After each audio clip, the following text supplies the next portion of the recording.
I'll have a baby sham. Welcome to Monstrosities Mon Amour, the show that celebrates the abominated. I'm John Grindrod, author of Tales of the Suburbs, LGBTQ+ lives behind net curtains. How lovely it was to see the writer Tom Cox, author of the excellent recent novel Everything Will Swallow You, even if he did rapidly bundle me into the boot of his Austin Maxi. So, Tom, where the hell are we? Well, I've taken you to a very, very flat place known as the Fens. I suppose you could say it divides Norfolk from the rest of the country. And I've been fascinated by the Fens for a long time. I mean, I think I was more fascinated by it, to be fair, about 20 years ago, because I was living in Norfolk and I'd drive across the Fens to my mum and dad's house from my house in Norfolk, which was flat, like where I lived in Norfolk. But people always say Norfolk's like super flat, but there are some hillocks in Norfolk. The Fens is like kind of geometrically flat, scarily flat. Like it doesn't have bends in the roads or even the rivers, and it just used to freak me out. And I could never tell on these drives whether I hated it or loved it. But it just like, it really captured my imagination. And I basically went, I want to set a folk horror novel here, or even write a folk horror film set here. It's the perfect kind of place. Not only like the eeriness of being able to see that far, but like the place names. I think there's one called Wormgay. And there's Cackle Hill as well, where there's obviously no hill. I'm guessing that's the joke. Obviously, yeah. There's loads, isn't there? Swine's Head. A Quadring Dyke. That was another one I thought had amazing, lovely poetic sound to it. And I think there's a place called Bedlam as well. Ugh. Just a village called Fowlanker. That's another one. Oh, amazing, yeah. Well, I mean, it's sort of interesting that, isn't it? Because it sort of feels like the language has grown up oddly in this part of the world as well, doesn't it? It feels like it's almost like a sort of a weird sunken island of like otherness. The Fens were drained by Vermuyden in the mid 1600s. He came over from Holland, and I mean, it looks just so much like Holland in lots of ways. Like Jonathan Meades did this great documentary on it in 1997 called Double Dutch.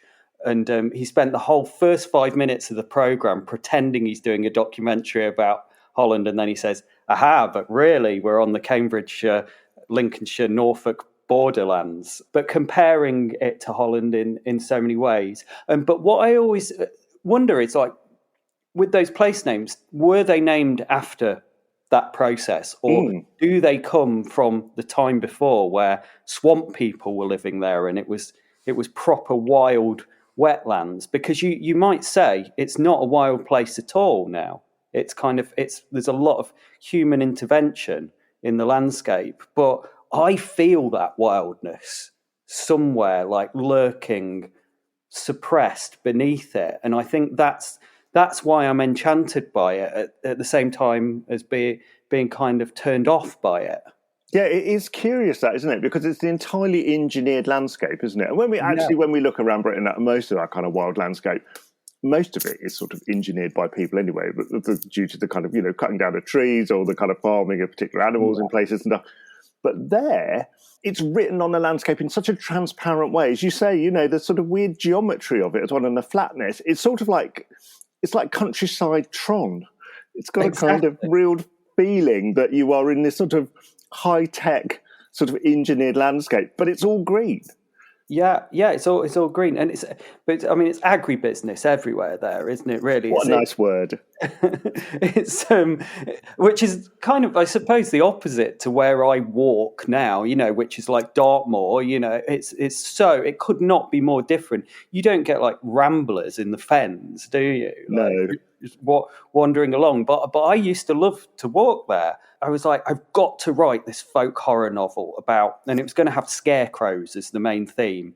And this is probably in about 2004, 2005, when I was just about to turn 30, and I was frustrated that I'd not written any fiction.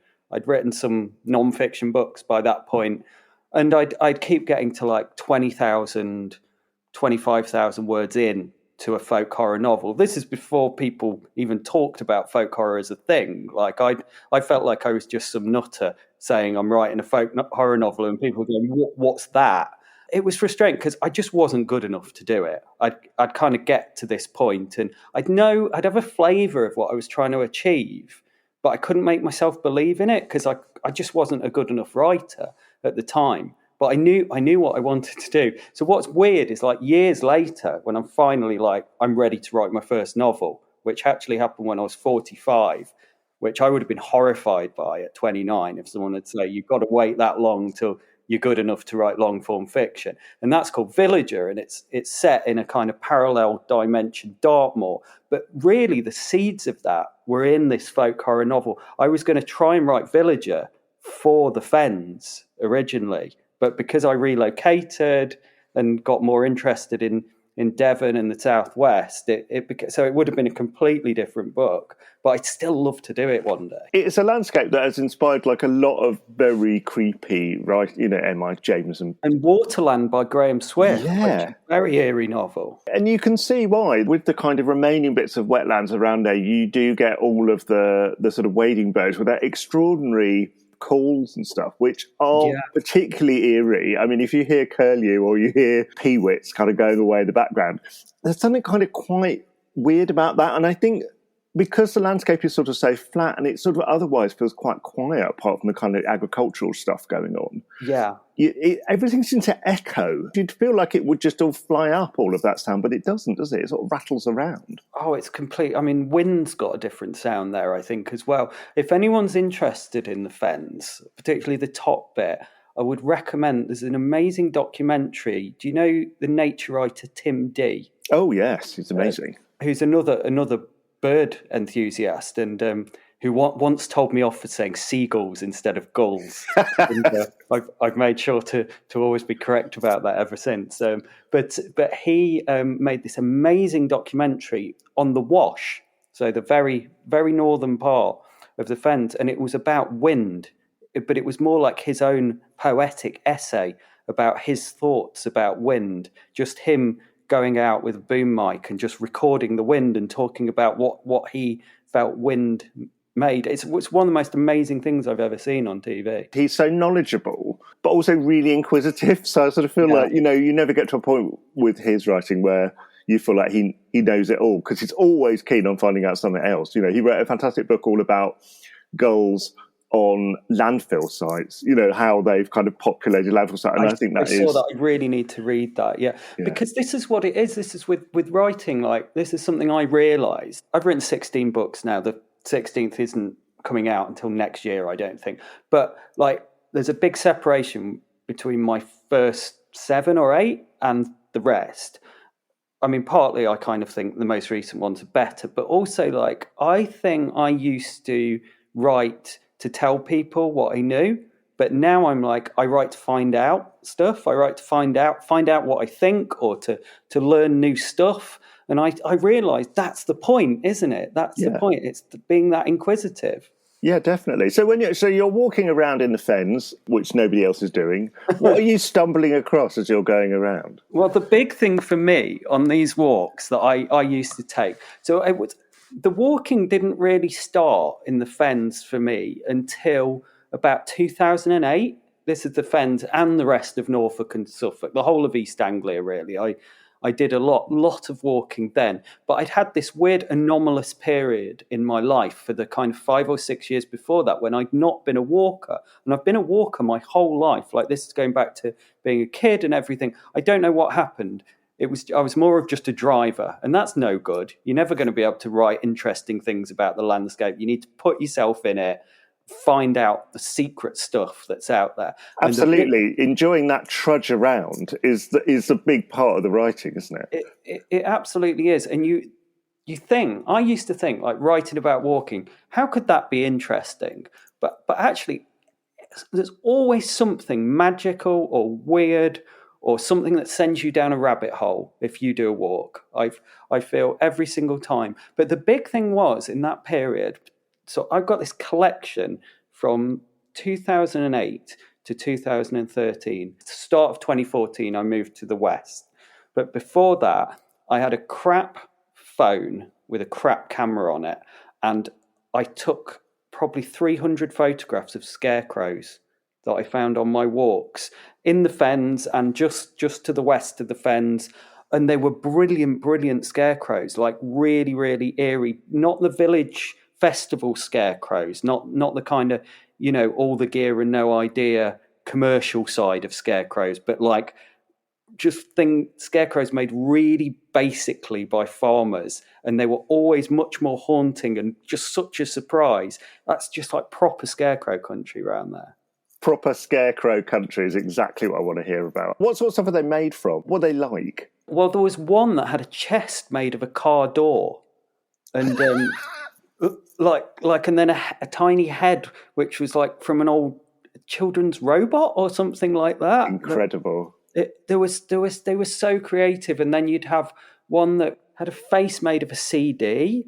Another one had they'd made a head out of a bale of straw, I suppose, a sort of one that they'd made smaller, and then polythene over it, and then drawn a skull over the top. But they're always really minimalist. They find, or like some old coat they found or something like that. It's like really minimalist stuff. It's not overdoing it. Like I did get interested in scarecrow festivals as well, because there were a lot on.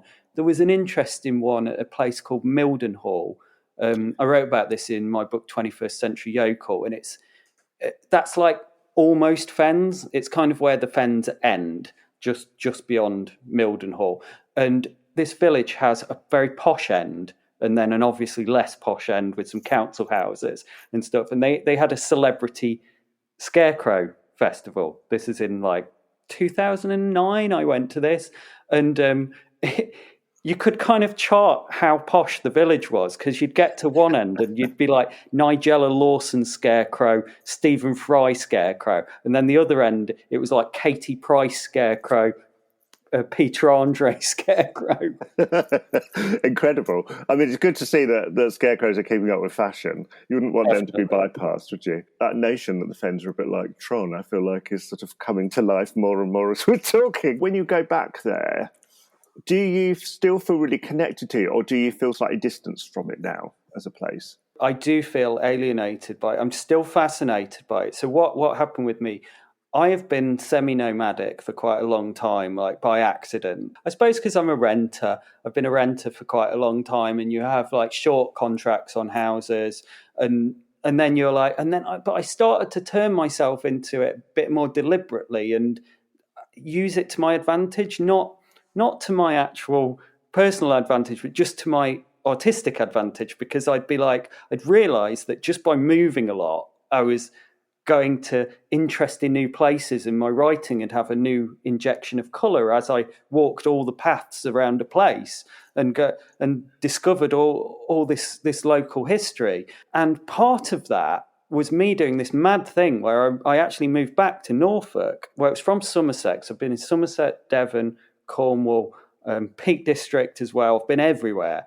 But in 2019, my mum had a scary kind of health diagnosis, which actually proved to be untrue. It was a wrong diagnosis, but I panicked as a result of that and thought, I can't live this far away from my parents anymore. I need to be within 2 hours. Where do I know? I don't want to move back to Nottinghamshire at this point, which is where I was born and where my parents still live on the Nottinghamshire-Lincolnshire border. But I know Norfolk. I've got loads of friends still there. I had a good time there. I went back there in 2019 after being away for sort of best part of 6 years.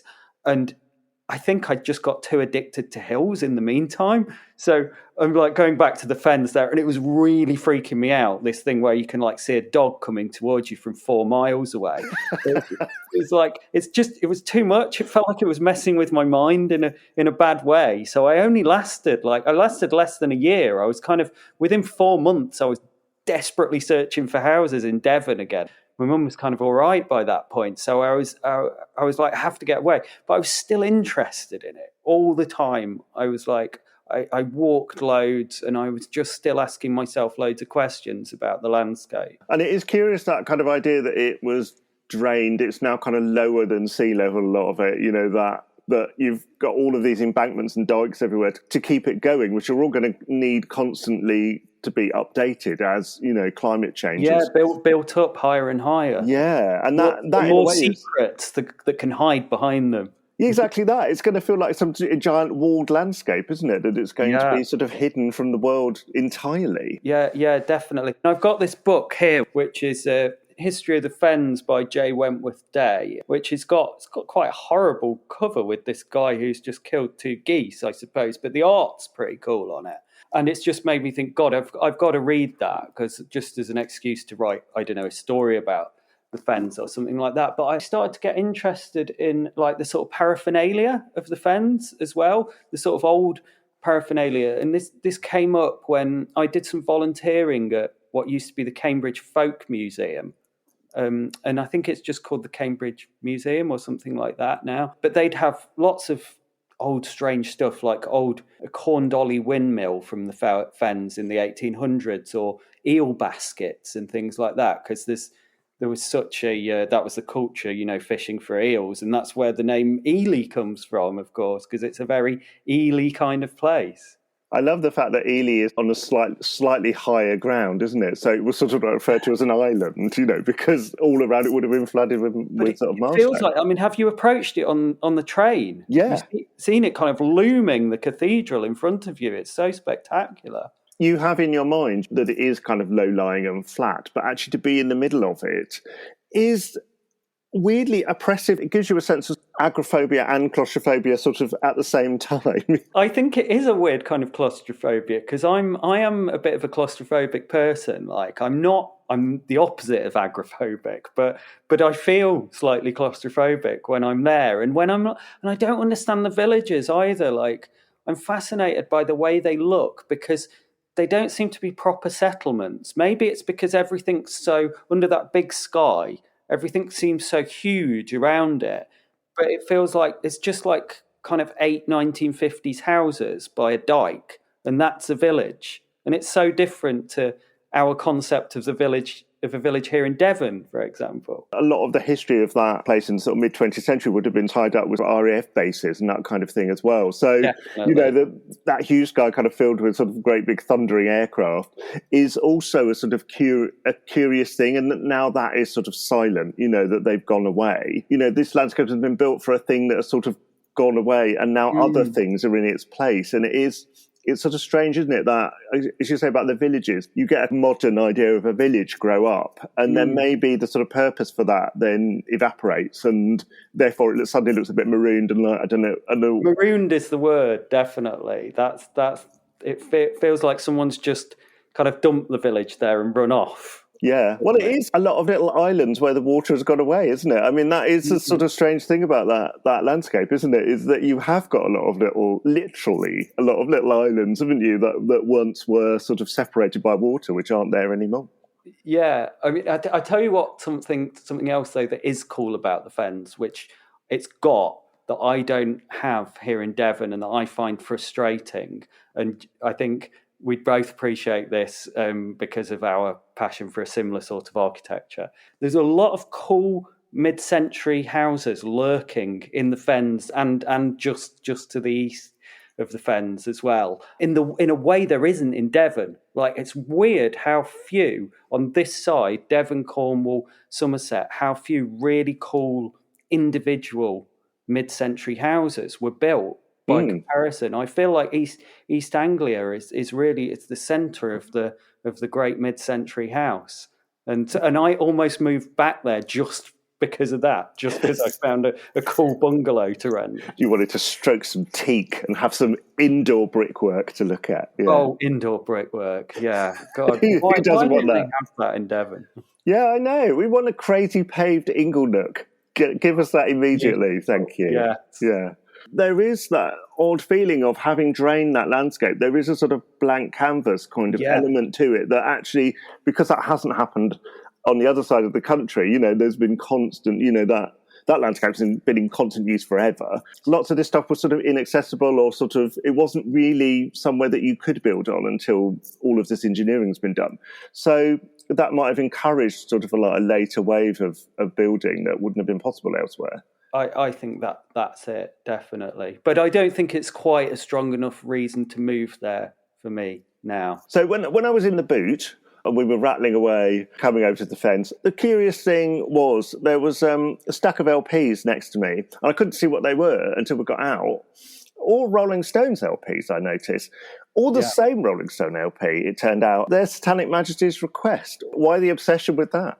Well, to be fair, I do have 2 first pressings of it with the hologram cover here. And a lot of people mock this Stones album, which came out in the height of the psychedelic era. It's their kind of Summer of Love album. A lot of people compare it unfavourably with Sgt Pepper. I think that's completely wrong. I think it's a better record than Sgt Pepper. It's not as influential a record as Sgt Pepper by a long way. People think of it as like the Stones, it's their mistake where they tried to fit too much in with the trend before like kind of either refinding or their voice or finding a new voice. They'd had their pop blues albums before that period, and then this is like Satanic Majesties is like this anomaly in the middle before, you know, they made the classics, Beggar's Banquet, Let It Bleed, Sticky Fingers, Exile on Main Street. But I love it. I really, really love it. And I mean, it has got a kind of silly novelty track on it, as all psych albums should have.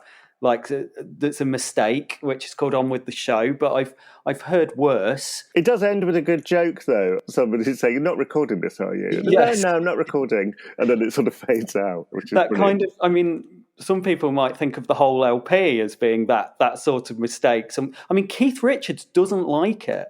I listened to Keith Richards' autobiography on audiobook. It's a very, very strange thing. It's really good, actually. Like for a rock star biography, it's much more interesting than most. But it's recorded by, the first part's recorded by Johnny Depp. And then Johnny Depp just disappears, apropos of nothing. You're not told. And this other guy comes in and he's like doing a kind of Stella Street impression of Keith, like this. And you're just like, is this a joke? But then like it carries on and you get quite into it. And you're like, you start to believe he is Keith. And then he sort of, and I'm like, yeah, Keith, I'm just listening to everything you say, and you've got so much wisdom. He's talking about how like he doesn't have big meals because he's sort of, before the Industrial Revolution, no one had big meals. You're supposed to have like a little meal, a little snack all through the day. Don't have big meals. And he's like, I'm like, you make sense, Keith. And then he says that Satanic Majesty's Request, he doesn't like it, and I'm like, I've fallen out with you now. How can you not like that? That's one of the best all things. That time there invested for that. Yeah. And but I think the thing to do with it, if you like resistant to it, is to come into it and forget it's the Stones.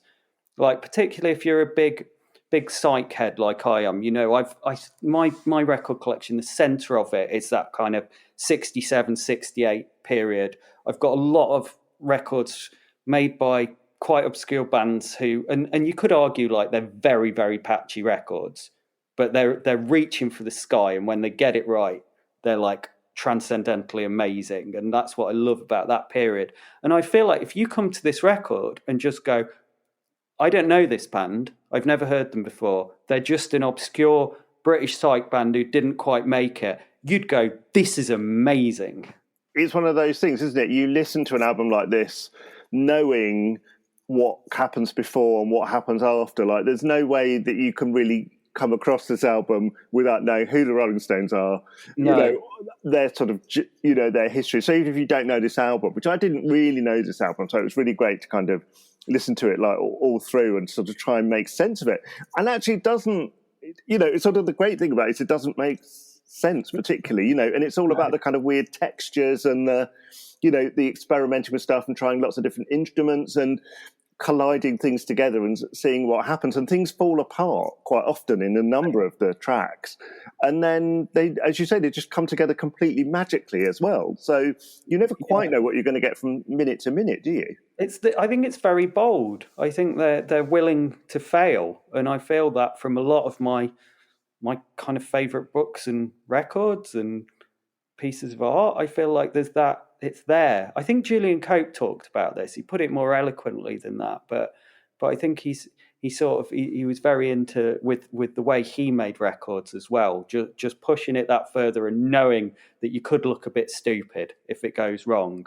And I'm kind of all for that in art, and I feel like it's the opposite to the way things are going with AI and things. It's just the sort of conservative, safe option that tries to please everyone. That's the bad option. That's the satanic option. The truly satanic option, if you ask me. And anyone that's read your most recent book, Everything Will Swallow You, will know that that's the complete antithesis of the sorts of work that you do as well, which is, incredibly sort of intense and intensely imagined and creative and unusual, and very much kind of inspired by a sense of place and being out in the world. Yeah, I mean, it's that same thing that I was talking about earlier, where it's like you can't write that kind of book unless you've put yourself in it. You've put yourself in the landscape, which I really try to do. I mean, it's as important, or it's arguably more important than the time spent in front of the computer screen crafting the story itself. Because the landscape writes the story to me.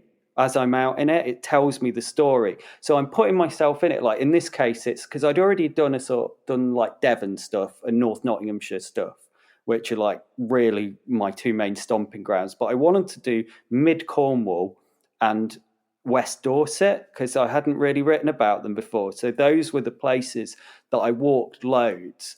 And I was trying to get a proper flavour of those places, but also it's like a parallel dimension version of them. It's like I'm sort of looking, I've got this thing of photographing interdimensional portals, like, like a hole in a stone or an intriguing door. And I'm thinking, well, what's through there? What's the place that's through there that's like this place we are in? But also, everything's fairly mundane and normal, but you've got this semi-aquatic dog-like creature who gets reincarnated every 21 years and is hyper-intelligent, can read 5 books a day and is great at knitting. And he's best friends with an antique dealer. And then they've got a mate who's a woman who will just casually levitate every now and again. And that one of the real joys of reading it is you never quite know what's going to happen next. I mean, a bit like we were saying earlier with the Fens, where you never quite know what you're going to kind of like stumble across next. Yeah. There is something kind of amazing about the way that you've constructed it, in that it's so inventive. We've got so much going on, yet it all feels very much of a piece. But some people hate that. I think I'm writing it for me and the people who don't hate that. And I've accepted that some people will hate it because it's like, I think they'd find it like too rambling or too dense. But actually, if you read the whole thing, you realise that everything kind of links back and links together. And one of the fun things for me, even though it made my brain hurt like no other book I've written before, because I felt like it was a bigger world that I was carrying inside my head, which had, make me do all these stupid things like forget to pay my rent or put my wallet in the fridge while I'm writing it. I'm just it's the kind of book where you turn into a useless human being while you're trying to be a better writer as you're writing it. And but what I wanted to know is what does happen.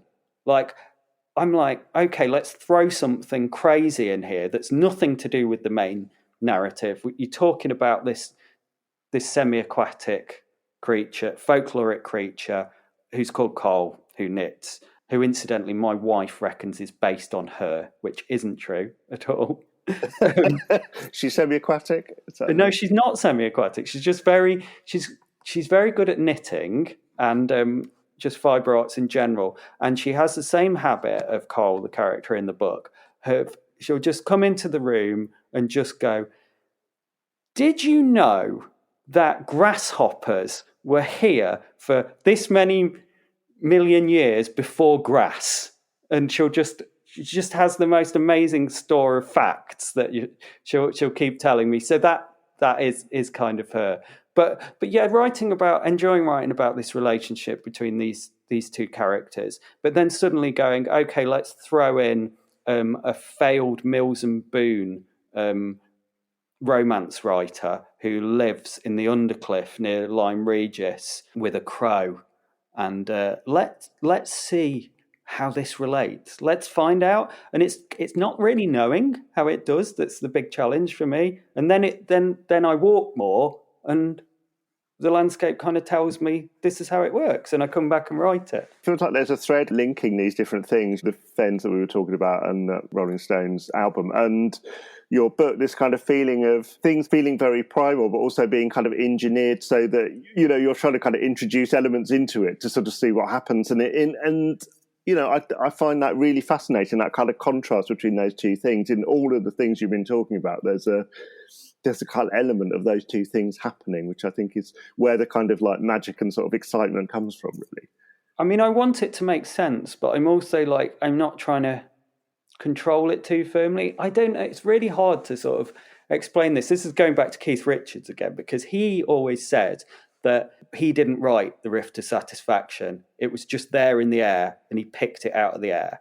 And I feel like when writing's going really well, it does feel a bit like that, like you're doing that, and it's just you're not getting in your own way and trying to control it too much. It's just there, and you're just kind of pulling on this invisible string, and you just have to keep pulling, and then it'll come. And that feels like I'm talking like airy fairy fucking nonsense, you know. It's just sounds like a load of hippie bullshit. But I think what it comes from is like when you've written loads, it's about your instincts. You've just been writing for so many years that you have an instinct for how a story will work and how it will come together, and how not to go off on a tangent, but not to go too far that you lose it. Yeah, absolutely. So where can people find out more about your writing and your work, Tom? Well, I do it like all through my website. Well, there's obviously my books. The 3 novels are Everything Will Swallow You, 1983, and Villager. I've just also done a collection of short stories, which is hopefully going to come out next year.